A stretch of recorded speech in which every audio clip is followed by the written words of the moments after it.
ایک بڑے بزرگ گزرے ہیں شیخ ابو عبداللہ اندلسی کے نام سے، بعض بزرگوں نے پوری کتابیں اس واقعے پر لکھی۔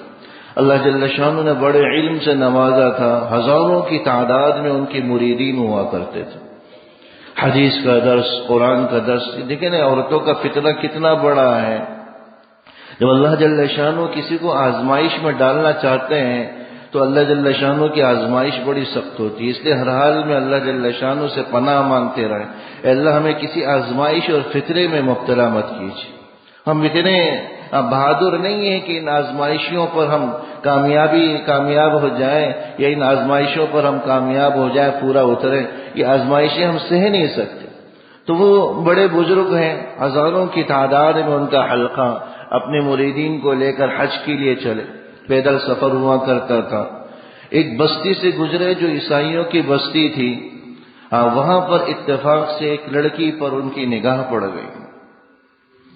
کہتے ہیں کہ جیسی ہی نگاہ پڑی مجھے لگا میرے دل سے ایک پرندہ نکلا اور اڑ کر چلا گیا، اور ان کے دل میں اس لڑکی کی محبت ایسی بیٹھ گئی کہ بس وہیں بیٹھ گئے، اپنے مریدین کو کہا کہ تم جاؤ، چھوڑ جاؤ، میں جب تک اسے حاصل نہ کر لوں یہاں سے نہیں ٹلوں۔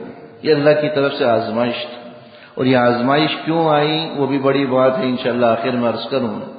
مریدین بڑے پریشان ہوئے، ہزاروں کا حلقہ ہے، یا اللہ یہ کیا ماجرا ہوا، لیکن حضرت نے کہہ دیا، سب چلے گئے۔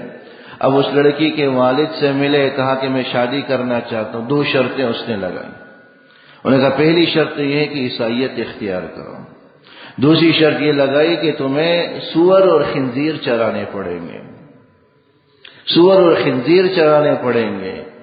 اللہ جل شانہ کی طرف سے آزمائش تھی، دونوں باتیں قبول کر لی، عیسائیت اختیار کر لی۔ کہاں ہزاروں مریدین کا حلقہ، اور کہاں عیسائیت بے دینی، اور ساتھ ساتھ خنزیر کا جنگل میں چرانا۔ 1 سال گزر گیا، پھر 1 سال کے بعد مریدین نے سوچا کہ دوبارہ جائیں، شیخ کا حال پوچھیں کہ بھئی کیا حال ہے۔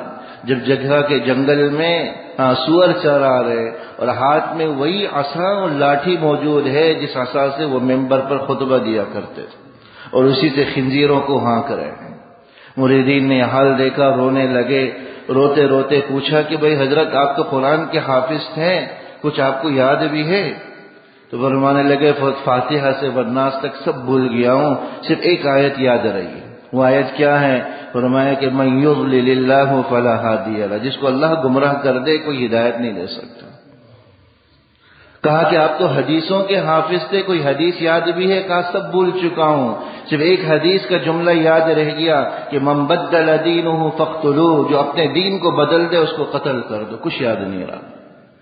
یہ حال دیکھ کر جو مریدین پر زار و خطار کی کیفیت طاری ہوئی، اسی حال میں وہ چھوڑ کر چلے۔ ادھر وہ خود بھی رونے لگے، روایات کے اندر آتا ہے اتنا روئے کہ ان کے رونے سے خنزیر بھی رونے لگے۔ بس اللہ جل شانہ کو ان کی گریہ وزاری پسند آئی، اللہ جل شانہ نے توبہ و استغفار کی توفیق دی، تو دوبارہ سب کچھ چھوڑ چھاڑ کر واپس آ گئے۔ دوبارہ سے اللہ جل شانہ نے ان ساری باتوں سے نوازا۔